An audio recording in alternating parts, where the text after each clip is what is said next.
I was paying for a cake at the grocery store when the cashier, an older man in his 60s, suddenly took my arm. His eyes held an intensity that made me uncomfortable, and he leaned in to whisper something in my ear. His words hit me like an unexpected blow, something about my son and his family that left me completely paralyzed. I couldn't believe what I had just heard. The man let go of my arm and continued scanning groceries as if nothing had happened. But I stood there, the receipt trembling in my hand, trying to process the words that were now swirling in my head. I walked out the back entrance of the store. I needed fresh air and time to think. My heart was pounding so hard I could hear it in my ears. Was it possible that what this stranger had told me was true? Or was it just a misunderstanding from someone who didn't really know my situation? I decided to hide behind some trash dumpsters near the parking lot. From there, I could observe without being seen. If what I had heard was true, I would soon know it with my own eyes. My name is Adeline Thorne. I'm 67 years old, and all my life I've worked hard to keep my family together. I live alone in a small apartment downtown on a pension that barely covers the basic bills. Every month, I count the dollars several times before deciding what to spend them on, always prioritizing the needs of others before my own. My only son, Owen, married Sienna 3 years ago. From the beginning, I found her to be a bit distant, but I tried to give her the benefit of the doubt, thinking it might just be shyness. Over time, however, I started to notice strange things about her behavior, though I never said anything because I didn't want to create conflict in my son's marriage. Sienna's family had always been very cordial with me, especially her father, Leonard. But there was something in their eyes that didn't sit right with me. They were always talking about how difficult their financial situation was, how they struggled to make ends meet, and without hesitation, I would try to help them when I could. From my hiding spot, I had a perfect view of the grocery store's main entrance. Owen was waiting for me in the car, but now I had a clear sight of everything. The cashier's words echoed in my mind over and over again, like an unceasing sound. Barely 2 minutes had passed when I saw something that made me doubt everything I thought I knew about my daughter-in-law's family. Leonard, Sienna's father, walked out the main entrance carrying bags that looked quite heavy. But they weren't ordinary grocery bags. They were from a high-end store I only knew by sight, a place I had never had the resources to shop at. The store's name shimmered in gold on the black bags he carried with a casual ease, as if it were a perfectly normal thing for him. My heart began to beat faster. Leonard walked to a car parked just a few feet from where I was hiding. It wasn't the old, worn-out car they always complained about when asking for help. It was a brand-new, gleaming vehicle, a light color that shone under the afternoon sun. The tires looked brand new, and the paint didn't have a single scratch. I watched him open the car's trunk and carefully place the bags inside, like someone protecting something valuable. Then he took out his phone and started talking to someone. Although I couldn't hear the conversation, his body language was relaxed, like that of a person with no urgent financial worries. At that moment, I remembered all the times Sienna had called Owen asking for help. It was always the same story. They couldn't pay the rent. They needed help with Leonard's medical expenses. They couldn't afford enough food for the week, and my son, with his kind heart, always found a way to send them something. But what I was seeing with my own eyes didn't match those stories of desperate need at all. The expensive bags, the new car, Leonard's relaxed demeanor, everything seemed to completely contradict the version they had been telling us for months. A cold sensation began to spread through my body, like when you sense that something very bad is about to happen. The cashier's words were starting to make sense, though I still resisted believing them completely. Could it be possible that my daughter-in-law's family had been lying to us this whole time? Leonard ended his call and headed back towards the grocery store entrance. He seemed to be looking for something or someone.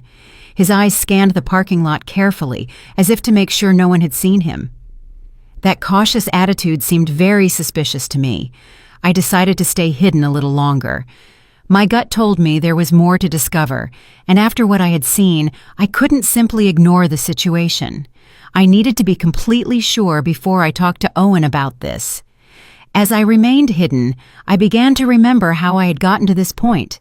That morning, I had woken up with a mix of excitement and nervousness. It had been months since I had visited Sienna's family, and I wanted to make a good impression by bringing something special to share. I went to my small kitchen and opened the jar where I kept my savings. Counting those coins had become a painful but necessary ritual. I separated the wrinkled bills and coins I had been saving for weeks, sacrificing small pleasures like a coffee at the bakery or a magazine at the newsstand. I had exactly $43. It wasn't much, but I had decided to use 20 of it to buy a decent cake at the neighborhood bakery. The rest I needed for my expenses the next week, mainly to buy my medications and some basic groceries.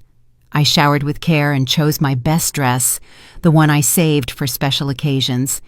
It was a simple but clean dress that made me feel presentable. I styled my hair, trying to hide the gray strands that were more noticeable every day, and put on the fake pearl earrings my late mother had given me so many years ago. Before leaving, I looked at my reflection in the bathroom mirror. I saw a 67-year-old woman who had worked her whole life, who had raised her son alone after being widowed, and who was now trying to keep a family together that seemed to value money more than feelings. Owen arrived to pick me up exactly on time. My son had always been punctual, a quality I admired in him. When I got in his car, I noticed he seemed a little tense, but I thought maybe it was nervousness about the family visit. During the ride, we talked about unimportant things. He told me about his office job, about some minor problems he'd had with his boss, but he avoided talking about Sienna or her family. That seemed strange to me, because he normally kept me informed about how things were going in his marriage. When we arrived at the area where Sienna's family lived, I asked him to stop at the grocery store. I wanted to buy a fresh cake to go with lunch. Owen offered to go in with me, but I told him I preferred to go alone, that I wouldn't be long. The bakery inside the grocery store had several cakes available. I chose a simple vanilla cake, nothing extravagant but presentable. It cost exactly $18, two less than I had budgeted, which made me happy because it meant I could buy a small greeting card. It was also in the checkout line that everything happened. The cashier, a man who seemed to be my age, served me normally until he saw the name on the credit card I tried to use first. The card was rejected, as I expected, because I knew I didn't have sufficient funds. Then I took out the cash. It was at that moment that the man looked at me more closely, whispered my name, Adeline Thorne, and asked me if I was Owen's mother. When I confirmed that I was, his expression changed completely. He looked worried, almost scared. What he told me after grabbing my arm was something I will never be able to forget, though at that moment I refused to believe it. His words were direct and painful. He told me that my daughter-in-law's family came to that grocery store regularly, spending hundreds of dollars on imported products and premium meats, while at the same time he knew they were constantly asking my son for money. He explained that he knew the situation because Leonard had mentioned several times, with a certain pride, how my son helped them financially every month. The cashier told me he had seen Leonard buy bottles of wine that cost more than I spent on food for a whole week. He also told me that Sienna frequently bought expensive beauty products and designer clothes there, always paying in cash. He told me it seemed unfair that a family who gave themselves those luxuries was taking advantage of the generosity of a hard-working son and his elderly mother. The man explained that he had decided to talk to me because he had seen me carefully counting my coins to pay for a simple cake, while they spent without a care on luxury items. He told me that his own mother had gone through a similar situation and that he regretted not having acted in time. After hearing this, I left the grocery store completely confused. My mind refused to fully process what I had heard. For years, I had trusted the word of Sienna and her family. I had watched my son worry about them, work extra hours to send them money, and I myself had contributed with the little I had on several occasions. But the cashier's words had planted a seed of doubt that was growing rapidly in my heart. That's why I decided to hide and observe. I needed to see with my own eyes if what I had been told was true, because the consequences of that information were too serious to act on based on rumors alone.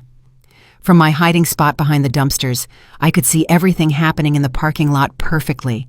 The smell of garbage wasn't pleasant, but it was a small price I was willing to pay to discover the truth about the people I had trusted for so long. When I saw Leonard come out of the grocery store with those expensive bags, my heart tightened in my chest. The bags were from a store I knew only by its reputation for high prices. A single purchase there could cost me a whole month's grocery budget. Leonard walked with the confidence of someone who has no financial worries. His clothes were new, his shoes shined, and his watch looked expensive even from where I was. Nothing about his appearance suggested the desperate poverty they always talked about. The car he put the groceries in was definitely new. The paint gleamed under the sun, and the tires looked freshly bought. I mentally calculated that a vehicle like that could cost more money than I had seen put together in my whole life. How was it possible that someone who had a car like that would need constant financial help? As I watched him talk on the phone, I noticed that his conversation was relaxed, even cheerful. It didn't seem to be the call of someone worried about financial problems. His body language was that of a satisfied person, comfortable with his situation. At that moment, all the small inconsistencies I had noticed over the past few months began to make sense. The times Sienna had casually mentioned expensive restaurants where she had eaten, justifying it as invitations from friends. The comments about new clothes she had supposedly gotten on incredible sales. The social media photos that showed a lifestyle that didn't match their constant requests for help. Leonard ended his phone call and started walking back towards the grocery store entrance. His movements were confident, unhurried, like someone who had all the time in the world. That gave me the chance to analyze his appearance and behavior better from my hiding spot. Not only were his clothes new, but they were of good quality. The shirt he was wearing had that perfect cut you only get at specialty stores, and his pants were impeccably ironed. Even his shoes, which I could see better as he got closer to my position, seemed to be genuine and expensive leather. While I was waiting to see what else would happen, I heard voices coming from my right. 2 elderly women were talking as they pushed their shopping carts toward their cars. At first I didn't pay attention, but when they mentioned Sienna's name, my ears perked up immediately. "Did you see the new dress Sienna was wearing at the mall yesterday?" One of them, a woman with gray hair who looked my age, said, "It must have cost at least $200. I saw an identical one in that expensive store on the second floor." The other woman, who was thinner and wore glasses, responded with a knowing tone. "And that's not all, Hermione. I also saw her buying beauty products at that French store. My granddaughter works there and told me that Sienna is a frequent customer. She spends as if money were raining from the sky." My heart started beating faster. These women were talking about the same Sienna who constantly told my son they didn't have money for basic expenses, the same one who had called last week asking for help to buy medicine for her father. Hermione continued, "What strikes me most is how she's always buying new things, but then goes around the neighborhood saying they're going through very difficult financial times. My friend Leonard works at the bank and told me the deposits they receive don't match the story of poverty they're telling at all." "Oh, Hermione, but that's gossip," the other woman replied, though in a tone that suggested she had her own doubts. "Although I must admit, it seems strange to me that they can afford the rent on that big house if they're really as bad off financially as they say." Gossip. My daughter lives on the same block as them and tells me that almost every week, delivery trucks with groceries from the most expensive grocery store in the city arrive, purchases that any of us would take months to be able to afford. The 2 women continued walking away as they talked, but I could hear a few more fragments of their conversation. They mentioned something about parties Sienna's family had recently organized. Parties with abundant, high-quality food, imported wines, and expensive decorations. Every word I heard was like a stab in my heart. For months, I had been feeling sorry for that family, worrying about their well-being, asking my son to help them when he could, and even contributing my own small savings on several occasions. I remembered the time Sienna had called me directly, crying on the phone, telling me they needed urgent help to pay for Leonard's doctor. She had told me they had to choose between buying medicine or food, and that they didn't know what to do. That night, I couldn't sleep thinking about their suffering. The next day, I had gone to the bank and withdrawn $150 from my emergency savings, money I had been saving for a possible medical emergency of my own, but which I decided to give her because I couldn't bear the thought of them suffering when I could help. Now, listening to these women talk about that same family's luxurious lifestyle, I felt like the most foolish woman in the world. How could I have been so naive? How had I not seen the signs that were apparently obvious to the whole neighborhood? Leonard came out of the grocery store again, this time with a smaller bag. He headed back to his car, but this time he stopped to talk to a man who was washing a car near his. I couldn't hear the conversation, but they both seemed relaxed and friendly. The man Leonard was talking to wore work clothes, but you could tell he respected Leonard. His body language suggested that Leonard was someone of a certain status in the neighborhood, someone who commanded respect, possibly because of his financial situation. After a few minutes, I saw Leonard hand the man something. From my distance, it looked like money, several bills that he handed over without apparent effort. If they were truly going through financial difficulties, as they said, how could he afford to give money to strangers so easily? At that moment, my phone vibrated. It was a text message from Owen asking me what had happened, why I was taking so long at the grocery store. I had completely forgotten about him, still waiting for me in the car, probably worried about my delay. I quickly replied that I was on my way out, that I had been in a very long line. A lie. Lying to my own son hurt, but I needed more time to process everything I had seen and heard. I couldn't get back to his car and tell him my suspicions immediately without more evidence. As I was writing the message, Leonard said goodbye to the man and got into his car. The engine started with a smooth, powerful sound, confirming that it was a good quality and probably recent vehicle. I watched him leave the parking lot with a tranquility that completely contrasted with the image of financial desperation his family had been projecting. I decided to leave my hiding place and walk toward where Owen was. I needed to act normally, at least for now. But my mind was already working, trying to recall all the strange details I had overlooked in recent months, all the small signs that now took on a completely different meaning. When I got to the car, Owen looked at me with concern. "Mom, are you okay? You look pale," he said as I settled into the passenger seat. "Did it take them a long time to check you out?" "Just the line, son," I replied, trying to keep my voice steady. "You know how grocery stores are on weekends." But inside, my heart was beating so hard I was afraid he could hear it. Owen started the car, and we began heading to Sienna's family's house. During the ride, I tried to keep up a normal conversation, but my mind was still processing everything I had seen and heard at the grocery store. Every traffic light, every corner we passed, brought me closer to a meeting I now saw in a completely different light. "How's Leonard's job been lately?" I asked my son, trying to sound casual. "Last time I spoke to Sienna, she said things were very difficult for him." Owen sighed as he drove.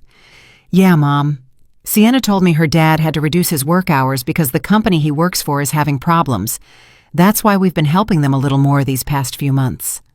That information didn't match at all the relaxed and prosperous attitude I had observed in Leonard just a few minutes earlier. A man who was truly worried about reduced work hours wouldn't be spending money at expensive stores or handing bills to strangers in a parking lot. "And how do you feel about that, son?" I asked, watching his expression in the rearview mirror. "I know you've been working a lot of extra hours lately." "Well, Mom, they're my family now," Owen replied in a tone that mixed tiredness with resignation. "Sienna is my wife, and when you get married, you also marry into the family. If they need help, it's my duty as a son-in-law to help them." His words broke my heart. My son, the kind and hard-working man I had raised, was sacrificing his own well-being for people who, from what I had discovered, were taking advantage of his generosity. How much longer could this situation continue without seriously affecting his own financial stability? We arrived at the neighborhood where Sienna's family lived. It was a pleasant residential area with well-maintained houses and manicured lawns.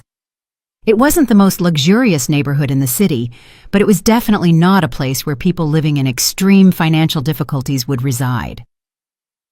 As Owen looked for a place to park, I was able to get a better look at Sienna's family's house. It was a 2-story building with a well-decorated front lawn and a facade that had been recently painted. The windows had new curtains, and the front door looked like it had been renovated not long ago. "The house looks very well kept," I commented, trying to get more information. "Didn't you tell me they were having trouble paying for some repairs?" "Oh yeah," Owen replied as he parked. "Leonard managed to get some extra work on weekends to make the most urgent repairs. He's been working a lot to keep the house in good condition." Another story that didn't add up. If Leonard were really working extra shifts to survive, how would he have time to go grocery shopping at an expensive store during work hours? And more importantly, how would he have money to spend on luxury goods if everything he earned was supposedly going to house repairs? We got out of the car and walked to the front door. Owen was carrying some things he had brought, while I carried my cake and a mix of nervousness and curiosity that grew with every step. Before we could ring the doorbell, the door opened, and Sienna appeared with a radiant smile. My first impression was one of total shock. Her appearance was completely transformed from the last time I had seen her just a month ago. She was wearing a dress that was definitely not cheap.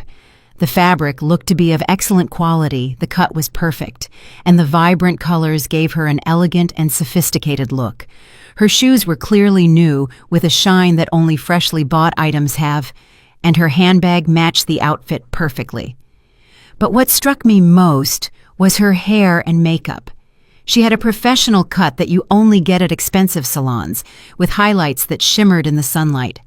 Her makeup was flawless, the kind that requires high-quality products and a lot of time to apply correctly.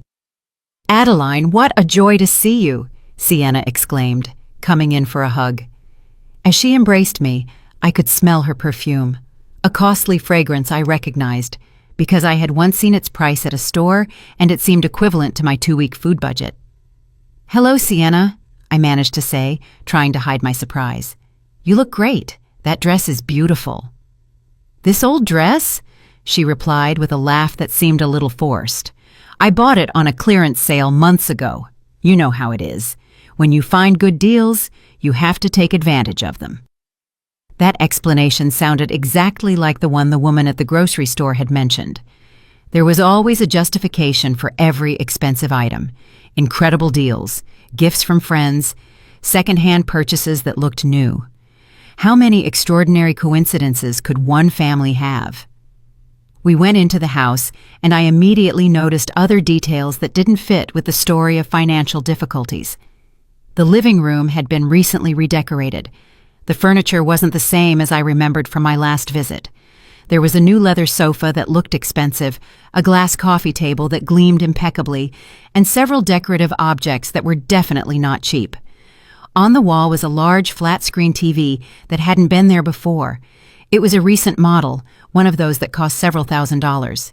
How could a family in a financial crisis explain the purchase of a luxury television? "Dad, look who came to visit," Sienna called towards the inside of the house. Leonard appeared from what seemed to be the kitchen, wiping his hands with a towel. When he saw me, his expression changed slightly. There was a flicker in his eyes, as if for a moment he had seen something he didn't expect, but he quickly regained his usual smile.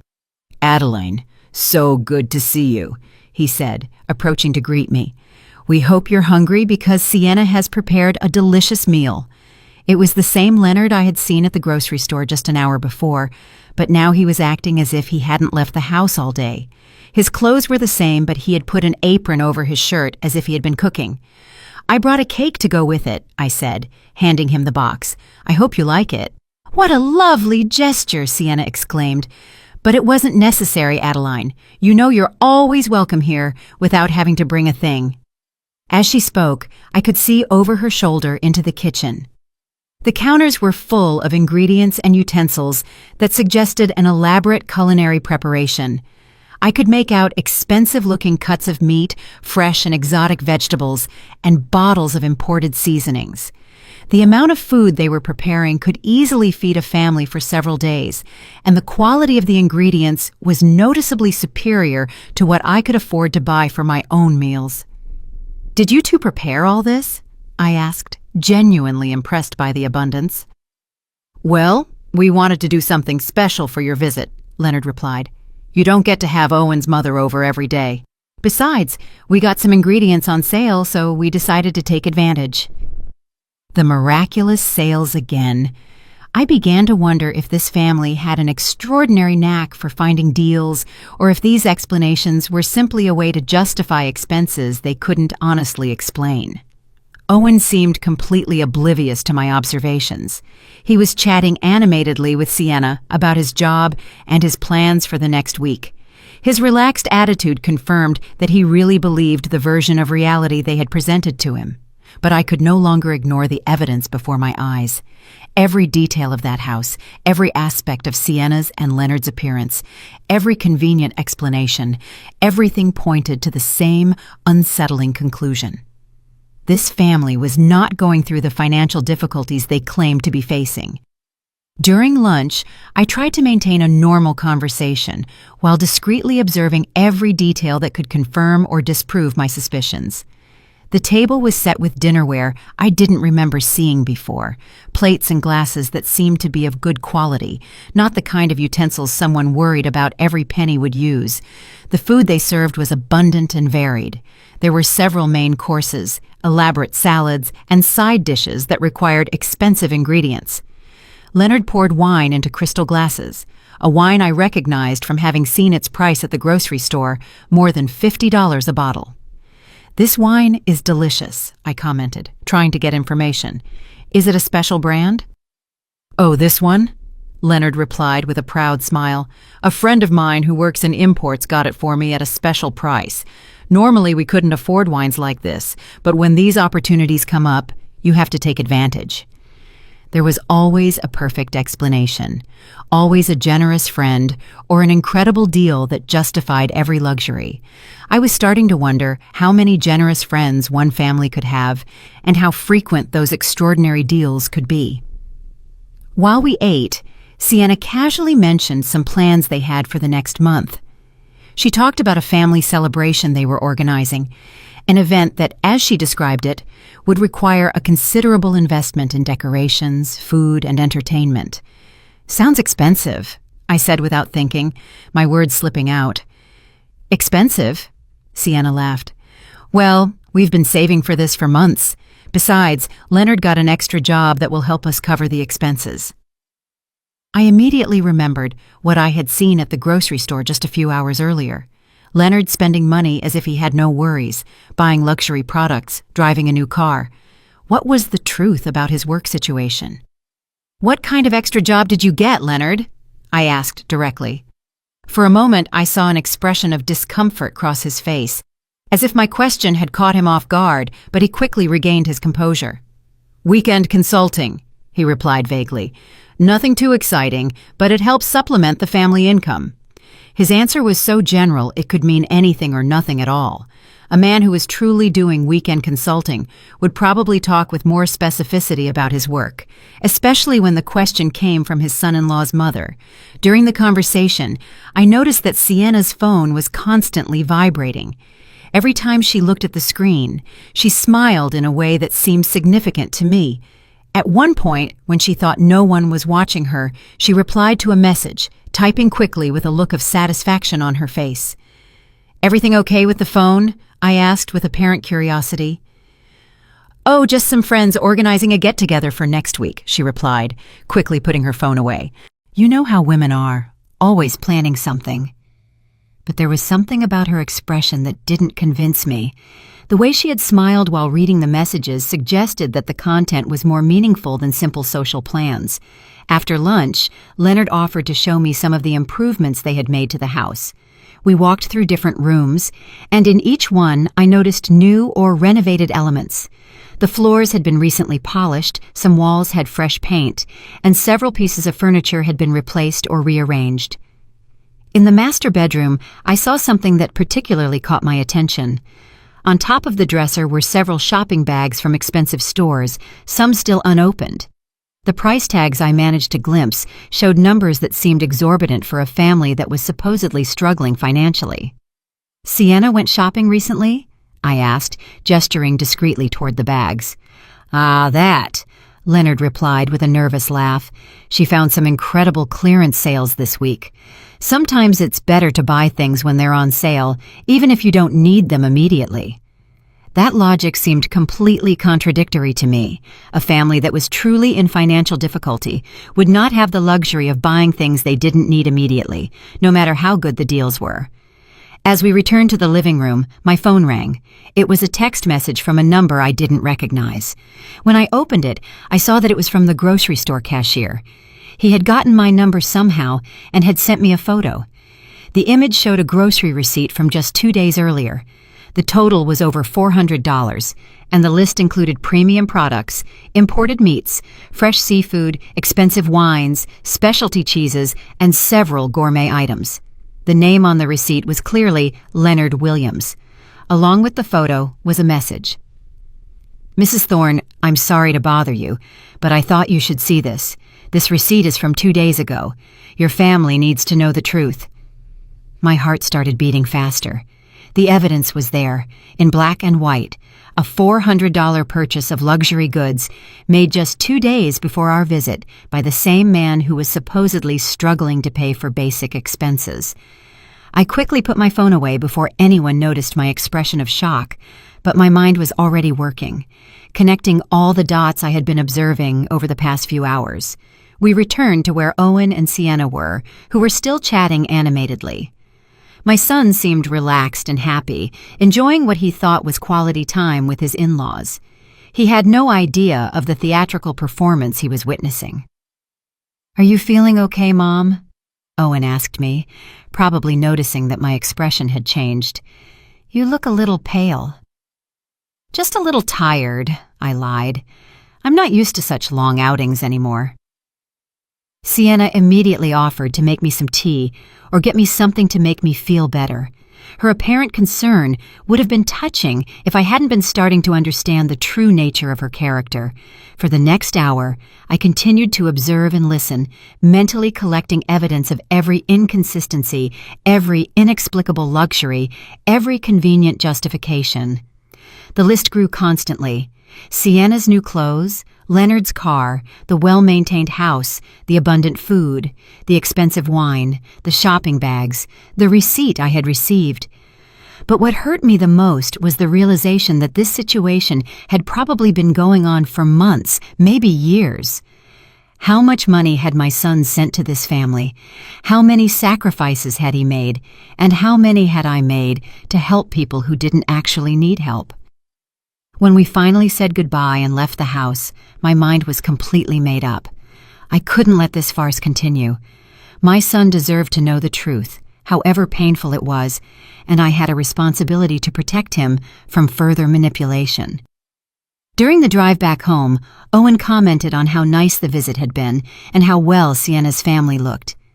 His words were like daggers in my heart, because I knew I would soon have to shatter that happy image with a much darker and more disappointing reality. "Yes, they look very well," I replied carefully, choosing my words precisely. Maybe too well for a family that's going through such severe difficulties. The drive back home was one of the most difficult of my life. Every mile we drove took me physically away from the house where I had discovered the truth, but brought me emotionally closer to a decision that would change everything for my family. My mind was a whirlwind of contradictory thoughts, doubts, and a growing sense of indignation that I struggled to keep under control.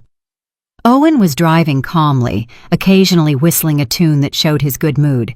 For him, we had spent a pleasant afternoon with his in-laws, sharing a delicious meal and strengthening family ties. He had no idea that his mother had been collecting evidence of what seemed to be an elaborate and prolonged scam. "Mom," he said as we waited at a traffic light, "I'm so glad to see you get along so well with Sienna's family. I know you had some reservations about our marriage at first, but I think now you can see what good people they are." His words broke my heart. My son, my only son, was being manipulated by people who had turned the exploitation of his generosity into an art. How could I tell him that the people in whom he had placed his trust and his money were probably professional liars?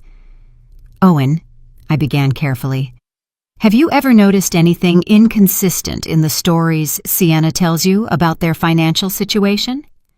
My son glanced at me briefly before returning his gaze to the traffic. What do you mean, Mom? Inconsistent? How? Well, I continued, choosing my words very carefully. Today I noticed they have a lot of new things in the house. The television, some furniture, Sienna's clothes, all of that costs a considerable amount of money. Owen sighed, and I could see that my comment had hit a nerve. Mom, I already explained that Leonard has been getting extra jobs. Besides, Sienna is very good at finding deals and bargains. Not everything that looks new is necessarily expensive. But don't you think it's strange that a family that needs constant help for basic expenses can afford so many luxuries at the same time? I insisted, trying to keep my tone neutral and non-accusatory. They're not luxuries, Mom, Owen replied with a touch of defensiveness in his voice. They're basic needs they've been able to meet thanks to a lot of effort and sacrifice. They bought the TV secondhand, the furniture was a one-time opportunity, and Sienna's clothes are from clearance sales. Each justification my son repeated was exactly the same one I had heard from Leonard and Sienna during lunch. It was as if they had rehearsed these explanations to perfection, creating a consistent version of reality that could satisfy any uncomfortable question. I decided to try a different approach. Son, have you seen any receipts or documents that confirm these incredible deals, or have you accompanied Sienna when she finds these extraordinary bargains? The question clearly made him uncomfortable. I could see his hands tighten slightly on the steering wheel.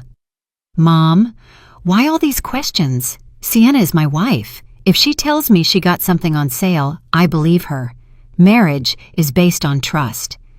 His answer confirmed what I had begun to suspect. Owen had never seen direct evidence of these supposed deals and extra jobs. He was blindly believing everything they told him because he trusted the people he loved. Of course, son, I replied softly. Trust is fundamental in marriage, but it's also important to protect yourself from people who might take advantage of that trust. Are you insinuating that Sienna and her family are deceiving me? Owen asked, now clearly annoyed. Mom, that's a very serious accusation. I'm not accusing anyone, I said quickly, realizing I had pushed too hard. I'm just expressing some concerns I have as a mother who loves you and wants to see you happy and prosperous. The rest of the trip passed in tense silence. Owen was clearly processing my conversation, but I could see from his expression that my words had created more resistance than reflection. It was evident that any criticism toward Sienna and her family would be received as a personal attack. When we arrived at my apartment, Owen helped me out of the car, but his goodbye hug was colder than usual. Mom, he said before leaving, I hope you can give Sienna's family a chance. They're good people who are doing the best they can in difficult circumstances. I'll keep that in mind, son, I replied, knowing he would interpret my response as a promise to be more understanding, when in reality, it was the opposite. That night, alone in my small apartment, I sat in my favorite armchair with a cup of tea and tried to organize all the thoughts that had been bombarding my mind for the past few hours.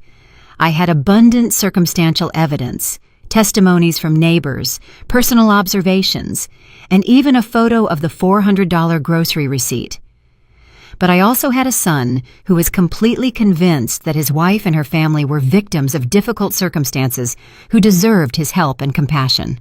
Any direct attempt to confront this belief had resulted in resistance and defensiveness. I took out my phone and looked at the photo of the receipt the grocery store cashier had sent me again. The numbers were indisputable. Over $400 in luxury goods purchased just 2 days before our visit. That amount represented more than I spent on food for an entire month. As I looked at that evidence, I remembered all the times Owen had come home stressed after working extra hours to send money to Sienna's family. I remembered the occasions when I myself had contributed with my few savings, feeling sorry for their supposed desperate situation.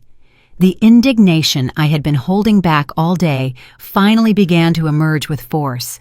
It wasn't just the money that bothered me, though that was significant. It was the emotional manipulation, the systematic exploitation of my son's good feelings, and the calculated way they had built a web of lies to sustain their lifestyle at our family's expense. It also pained me deeply to realize that they had probably been laughing at us behind our backs. Every time we sent money, every time we worried about their well-being, every time we made sacrifices to help them, they probably saw it as evidence of our naivety and ease of being manipulated. But what tortured me most was the question of what to do with this information. I had the evidence, I had the observations, I had the documented inconsistencies, but I also had a son who would refuse to believe anything negative about his wife without absolutely irrefutable proof. If I acted too quickly or too confrontational, I ran the risk of alienating Owen and pushing him more towards Sienna. But if I didn't act soon, the manipulation would continue, possibly getting worse over time, and my son would continue to be exploited financially and emotionally. I decided I needed more evidence that was so clear and indisputable that even Owen couldn't deny or rationalize it. I couldn't rely only on observations and suspicions. I needed concrete proof that would reveal the true nature of the people who had deceived my family. That night, before I fell asleep, I made a decision that would change the course of the events that followed. I would not directly confront Owen until I had absolutely solid evidence. Instead, I would begin my own discreet investigation, collecting proof that was impossible to deny or explain with convenient stories about miraculous deals and mysterious extra jobs. The following days were the most difficult I had experienced in years. Every interaction with Owen had become an exercise in self-control, trying to maintain normalcy while my mind constantly worked on how to address the situation I had uncovered. The evidence I had collected weighed on my conscience like a burden I couldn't share. During that week, I received 3 more messages from the grocery store cashier. Each one contained additional information that confirmed and expanded my initial suspicions. He sent me photos of other receipts for purchases made by Leonard and Sienna in recent weeks, all showing excessive spending on unnecessary and expensive products. One of the photos showed a receipt for over $600, which included 2 bottles of French champagne costing more than $100 each, imported seafood, and several gourmet cheeses. The date on the receipt was the same day Sienna had called Owen asking for urgent help to pay the rent. I also received information from Hermione, one of the women I had heard talking at the grocery store. She had gotten my phone number through a mutual friend and contacted me because she had decided I needed to know more details about the situation. Hermione told me that Sienna's family had been organizing regular parties at their house, events with professional catering and expensive decorations. She described a birthday party for Leonard that had cost, according to the guests' comments, several $1,000s in food, drinks, and entertainment. "Adeline," she told me during a phone call, "my daughter lives on the same block and tells me that delivery trucks with expensive purchases, clothes, appliances, furniture, are constantly arriving. It's not normal for a family that is supposedly in a financial crisis." Each new piece of information made it harder to maintain my silence, but I knew I needed the right moment and circumstances to present all of this to Owen in a way that couldn't be easily dismissed or rationalized. The moment came on a Wednesday night when Owen came to visit me after work. He looked especially tired and stressed. When I asked him what was wrong, he told me that Sienna had asked him for additional money for a medical emergency for Leonard. "He needs a minor surgery," Owen explained, rubbing his temples with clear signs of tension. "The insurance doesn't cover everything, and they need $200 by Friday. I've been working double shifts all week to be able to get the money together." That was the last straw. $200 for a supposed medical emergency requested by the same family that had spent $600 on champagne and seafood just a few days earlier. I couldn't let my son sacrifice himself anymore for these elaborate lies. "Owen," I said, taking his hands in mine, "I need to show you something. But before I do, I want you to know that I'm doing this because I love you and because I can't stand to see you being hurt." I took out my phone and showed him the first photo of the $400 receipt. His eyes widened when he saw the date and the total, but before he could speak, I showed him the other photos I had received during the week. "Mom, where did you get this?" Owen asked, looking at the images with an expression that mixed confusion and denial. "And how do you know these receipts are real?" I explained my encounter with the grocery store cashier, the conversations I had overheard from the neighbors, and all the observations I had made during our visit. I spoke slowly and carefully, presenting each piece of evidence logically and chronologically. "But there has to be an explanation," Owen insisted, although his voice no longer sounded as convinced as before. "Maybe Leonard had a good month at work, or maybe they received money from another source." "Son," I replied gently, "these luxury purchases were made on the same days that Sienna called you asking for help with basic expenses. Doesn't that seem like too much of a coincidence?" I could see the realization starting to sink into his mind. His eyes moved between the photos on my phone and my face, looking for some way to reconcile what he was seeing with what he had believed for so long. "Besides," I continued, showing him the information I had gotten about the expensive parties, "the neighbors have seen how this family really lives. It's not the story of desperate poverty they've been telling you." Owen got up from his chair and started pacing my small living room. I could see his mind working, recalling past conversations, broken promises, and small inconsistencies that he had probably ignored or rationalized before. "But why would they do this?" he finally asked in a voice that sounded completely defeated. "Why would Sienna lie to me about something so important?" "Because it worked," I replied honestly. "Because you've been sending them money regularly without asking questions, trusting their word. For them, you're a reliable source of additional income that they can use to maintain a lifestyle they couldn't otherwise afford." Tears began to form in my son's eyes. Seeing his pain broke my heart, but I knew it was necessary to free him from this destructive manipulation.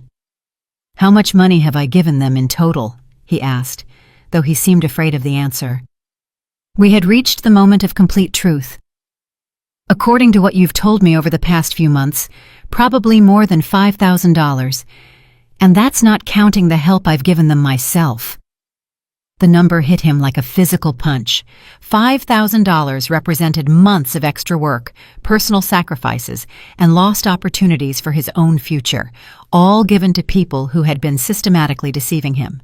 "I need to talk to Sienna," he said finally, with a determination I hadn't heard in his voice in a long time. "I need to confront her with this information and hear her explanation." "Are you sure you're ready for that conversation?" I asked him. "Once you put this information on the table, there will be no turning back. Your relationship will change forever, no matter what her answer is."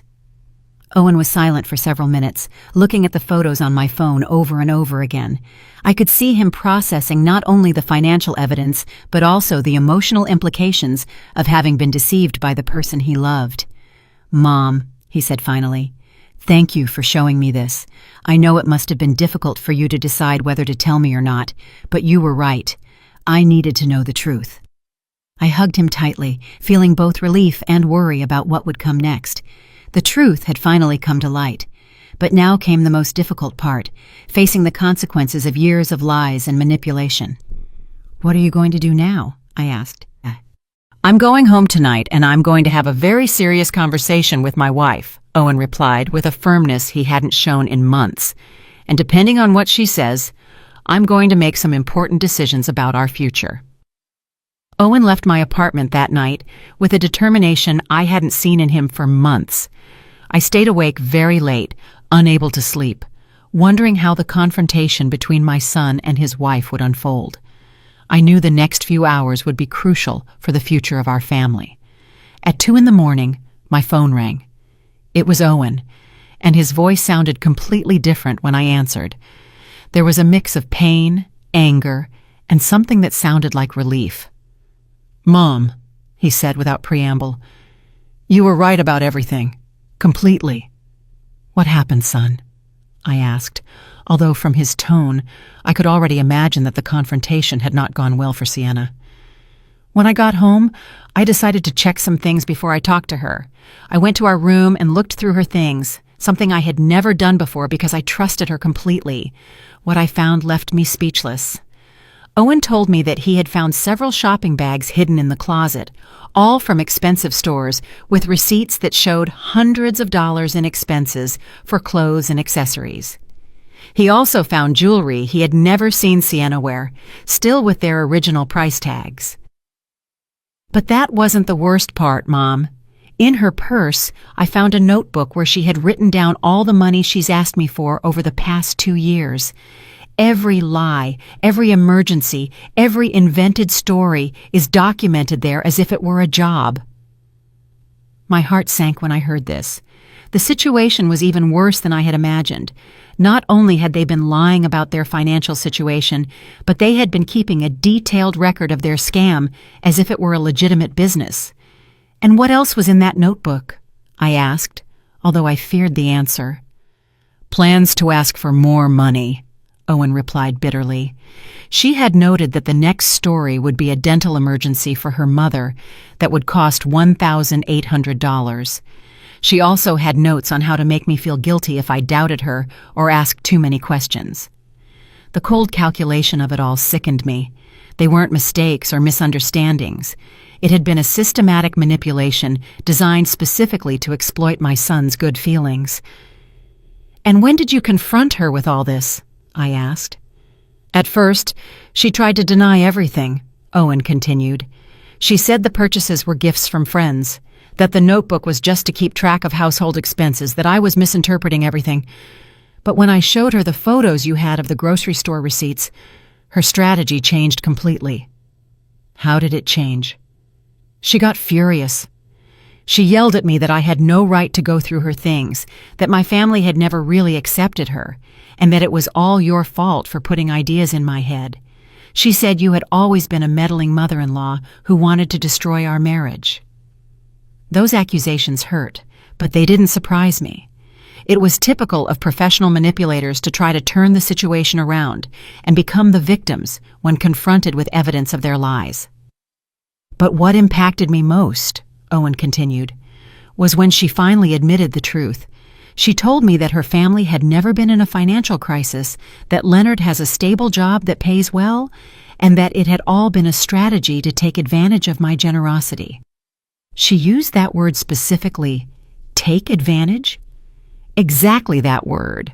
Mom, she said I was easy to convince and that my family had money that we could afford to share, as if we were responsible for maintaining their luxurious lifestyle. The conversation continued for over an hour. Owen told me every detail of the confrontation, every lie that had been revealed, every manipulation that had finally been exposed. The picture that emerged was of a family that had turned deception into a way of life. I also called Leonard during the argument, Owen told me. I wanted to hear his version of events. At first, he tried to stick to the original story, but when I told him I already knew the truth, he also admitted everything. And what did Leonard say? He said that they had decided from the beginning that I was a good match for Sienna because I had a stable job and a family that could help them financially. He told me it was never personal, that it was just business, as if that made everything okay. The coldness of that admission left me speechless. Not only had they deceived my son, but they had seen him from the beginning as a source of income, not as a human being with his own feelings and needs. And what did Sienna say when her father admitted everything? I asked. That was the most revealing part of the whole night, Owen replied with a bitter laugh. She got mad at him for ruining the plan. She wasn't angry because the lies had hurt our marriage, but because her father had confessed and ruined her ability to continue deceiving me. For the next hour, Owen told me how he had discovered more details about the extent of the lies. The supposed medical emergencies had never existed. Leonard's work problems were completely fabricated. Even the incredible deals that explained all their luxuries had a simpler explanation. They simply bought what they wanted with the money my son sent them regularly. What hurts me the most, Mom, he told me toward the end of our conversation, isn't just the money I lost. It's realizing that for 2 years of marriage, I never really knew the woman I married. Everything was an act designed to keep me giving them money. "And what are you going to do now, son?" I asked him, although from his tone, I already suspected what his answer would be. "I've already told Sienna that our marriage is over tonight. There's no way to rebuild trust after such a systematic and calculated betrayal. Tomorrow, I'm going to start the divorce proceedings." Although I knew it was the right decision, my heart ached for my son. No one deserves to discover that the person they love has been so elaborately deceiving them for so long. I also made it very clear that they won't get another cent from our family, Owen continued. "And I told her that if they try to contact you asking for help, you should tell them exactly what I think of their methods." "Of course, son," I assured him. "That family will never again receive help from us." "Mom," Owen said before hanging up, "thank you for having the courage to show me the truth. I know it must have been difficult for you to decide whether to tell me or not, especially knowing it would probably destroy my marriage. But you saved me from years more of being used and manipulated." After hanging up the phone, I sat in the darkness of my apartment, processing everything that had happened. The truth had finally come to light, but it had come at a very high cost for my son. His marriage had ended, his trust had been betrayed, and he would have to rebuild his life from scratch. But I also knew that in the long run, the truth would have freed him from a situation that would only have gotten worse over time. Sienna and her family would never have stopped asking for money. They would never have voluntarily confessed their lies, and they probably would have escalated their manipulations until they had completely drained my son's resources. The months that followed that revealing night were a process of healing and rebuilding for our entire family.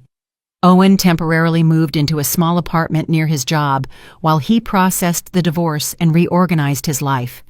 I accompanied him every step of the way, offering him the emotional support he needed to overcome the betrayal he had experienced. The divorce process revealed even more details about the magnitude of the deception. Owen's lawyers discovered that Sienna had been hiding significant assets throughout their marriage. She had a secret bank account where she deposited some of the money she received from my son, and had been buying valuable items that she then hid to maintain the appearance of financial need.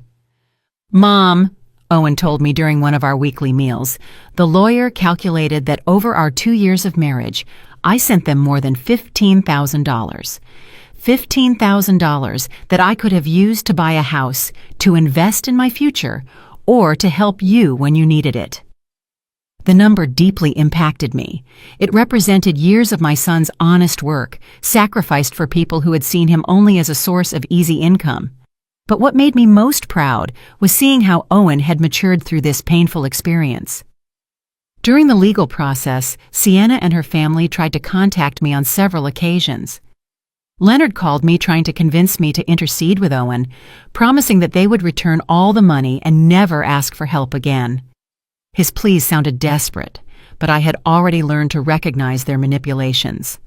"Leonard," I told him during the last call I accepted, "you had 2 years to be honest with my son. You chose lies, manipulation, and deceit. Now you have to live with the consequences of those decisions." Sienna also attempted a final effort at manipulation by showing up at my apartment one afternoon unannounced. She was dressed in simple clothes and no makeup, trying to project an image of vulnerability and repentance. But I already knew her techniques too well. "Adeline," she said with tears that seemed rehearsed, "I know we made mistakes, but I really loved Owen. This all got out of control, but we never wanted to hurt him." "Sienna," I replied with a calm that surprised me. "Real love doesn't include systematic lies and calculated manipulation. What you did wasn't love. It was exploitation, disguised as love." She continued to try various approaches. First, the repentant victim, then the desperate wife. After that, the daughter-in-law who just wanted to mend the family relationship. But every strategy she tried only confirmed what I already knew about her true nature.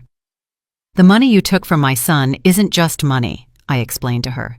"It represented his trust, his future, and his ability to believe in the people he loves. That can't be returned with apologies or promises." Finally, after more than an hour of failed manipulation attempts, Sienna showed her true colors. Her expression changed completely, and she told me coldly, "I always knew you were the problem in this marriage. Owen would have been happy if you hadn't meddled." "Maybe," I replied calmly. "But he would have been happy while being deceived and exploited. I prefer him to be temporarily unhappy but free than happy but used." After that confrontation, I never heard from Sienna or her family again. According to Hermione, they moved out of the neighborhood a few weeks later, probably to avoid the embarrassment of everyone knowing the truth about their methods. Owen's recovery process was gradual but constant. At first, he was angry with himself for having been so trusting. But with time and perspective, he began to understand that his generosity and trust were not weaknesses, but valuable qualities that had been exploited by unscrupulous people. "Mom," he told me during a dinner near his new apartment, "I've been thinking about everything that happened, and I realize I learned something important. Generosity must be accompanied by wisdom, and trust must be earned and maintained, not given blindly." With the money he no longer had to send to Sienna's family, Owen was able to start rebuilding his finances. He opened a savings account, began investing in his professional future, and for the first time in years, he could enjoy small luxuries without feeling guilty. He also helped me improve my own situation. He insisted on giving me money to buy some new appliances I needed, and began visiting me more frequently, bringing good quality food that we could share without worrying about the cost. "It's ironic," he reflected one day, as we shared a meal he had bought. "All this time I was worried about helping a family that didn't need help, while you, who really could have used more support, never asked for anything." That observation deeply moved me. During the years of Sienna's manipulation, I had watched my son exhaust himself trying to meet constant demands for money, while I remained silent about my own needs so as not to add more pressure to his life. 6 months after the divorce, Owen had found a new balance in his life. He had learned to be more cautious without becoming cynical, wiser without losing his ability to trust the people who truly deserved his trust. "Mom," he told me during one of our Sunday walks in the park, "I want to thank you again for having the courage to show me the truth. I know it was difficult for you to decide whether to intervene or not." "Son," I replied, "a mother must always protect her children, even when it hurts. My job isn't just to love you, but also to make sure the people you say you love truly deserve you." The grocery store cashier, a man named Eli, also became an unexpected but welcome presence in our lives. One day, he came to visit me to ask how things had turned out, and we ended up talking for hours about the importance of speaking up when we see injustices, even if it's uncomfortable to do so. "You know, Mrs. Thorne," Eli told me before he left, "my mother went through a similar situation years ago, and no one had the courage to tell her the truth. When everything was finally discovered, she had already lost all her life savings. That's why I decided to talk to you. Some truths hurt, but silence hurts more." Now, when I look back on everything that happened, I feel a mix of pain for what my son had to suffer, but also a deep pride for the strength he showed in facing the truth and making the right decisions. I learned that true family love sometimes requires the courage to speak difficult truths, to confront uncomfortable situations, and to protect the people we love even when it means destroying illusions they prefer to keep. That day, when I heard those strange words at the grocery store and decided to observe instead of ignore, I changed the course of our lives forever. It was one of the most difficult decisions I've ever made, but also one of the most correct. Today, Owen is a wiser, stronger man who is more aware of his own worth. He is no longer the victim of professional manipulators, but someone who has learned to set healthy boundaries and to value his own generosity enough not to allow it to be exploited. And I, Adeline Thorne, at 69 years old, learned that it's never too late to be brave, to stand up for what's right, and to protect those we love. Because in the end, the most powerful justice isn't the one that shouts, but the one that acts with wisdom and protects those we love most. 2 years have passed since that afternoon at the grocery store that changed our lives forever. As I write these lines, sitting in my favorite armchair with a cup of tea that is already getting cold, I can't help but reflect on all the ground we have covered since then. Owen got married again 6 months ago. His new wife, Regina, is a hard-working and honest woman he met at his office. What I like most about her isn't just her transparency in everything she does, but the way she respects the relationship I have with my son. She has never tried to interfere between us or shown the slightest interest in our family finances. The first time Regina came to my house for dinner, she brought the ingredients for us to cook together. "Adeline," she told me as we prepared the vegetables, "I want you to know that I will never ask you or Owen for money. I believe in working for what I need and being honest about what I can afford." Her words moved me to tears, not only for her honesty, but because I realized how traumatized I had been by the experience with Sienna. For months after the divorce, every time we met someone new, I would find myself analyzing their motivations and looking for signs of manipulation. The healing process was not easy for either of us. Owen went through periods of depression where he questioned his judgment in relationships. There were nights when he would call me, asking if he could ever fully trust anyone again. "Mom," he would tell me during those late-night calls, "how can I be sure I won't be deceived again? How can I distinguish between someone who truly loves me and someone who only sees opportunity?" Those conversations broke my heart because I saw how Sienna's betrayal had damaged not only his finances, but his fundamental ability to trust people. But I was also proud to see how he was slowly rebuilding his confidence in a more mature and wiser way. During the first year after the divorce, Owen developed what he called his verification system. Before helping anyone financially, he would ask to see documentation, talk to multiple sources, and take time to evaluate the consistency of the stories they told him. At first, I thought he might have become too distrustful, but over time, I realized that he had simply learned to balance his generous nature with a practical wisdom he hadn't had before. He no longer gave money out of emotional impulse, but after a careful and rational evaluation. This new approach served him well when a coworker asked him for help for a supposed family emergency. Instead of sending money immediately, Owen asked to see medical documents and spoke directly to the hospital mentioned. It turned out that the story was false and his coworker was trying to get money for gambling. "Mom," he told me after discovering that lie, "2 years ago, I would have sent the money without asking a single question. Now I understand that verifying isn't distrusting. It's protecting yourself from people who seek to take advantage of the kindness of others." For my part, I also had to process my own feelings about what had happened. For months, I felt guilty for having waited so long to say something, wondering how much money we could have saved if I had acted sooner. But with time and perspective, I came to understand that I acted at the right time, when I had enough evidence to be convincing. The grocery store cashier who initially alerted me to the situation became a dear friend to our family. He and his wife Marlene visit us regularly, and we have developed a friendship based on shared values of honesty and mutual support. "You know, Adeline," Eli told me during one of his visits, "what I admire most about this whole situation is how you handled the truth. Many people would have made a scene, yelled, or sought revenge, but you simply presented the facts and let the truth do its job." His words made me reflect on something important I had learned throughout this process, that silent dignity is more powerful than noisy revenge. I never sought to hurt Sienna or her family. I simply stopped allowing them to hurt us. Hermione, the neighbor who had given me additional information about Sienna's family, also became a close friend. She helped me understand that what we had experienced wasn't unusual, that many families suffer this kind of manipulation, especially when the children are generous and trusting. "My son-in-law works in social services," Hermione told me during one of our conversations. "And he told me that these kinds of family scams are more common than people think.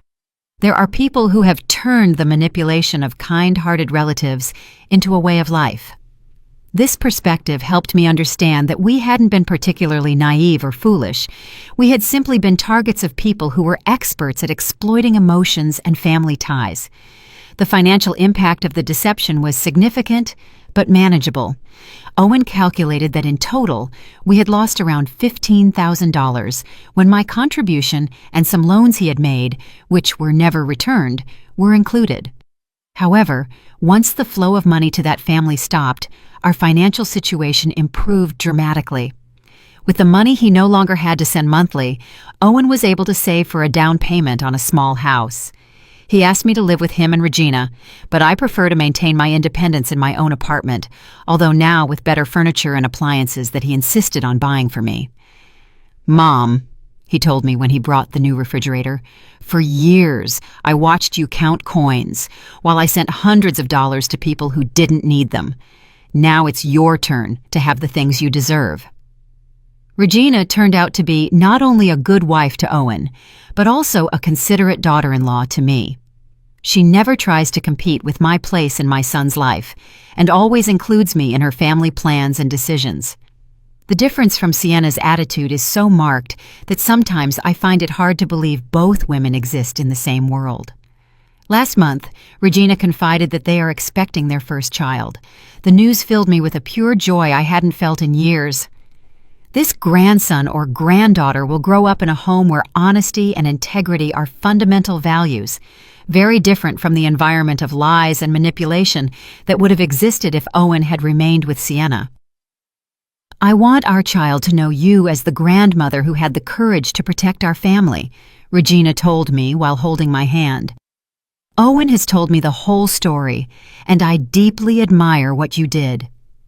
Sometimes I wonder what would have happened if I had never decided to hide behind those trash dumpsters to watch Leonard. How long would the deception have continued?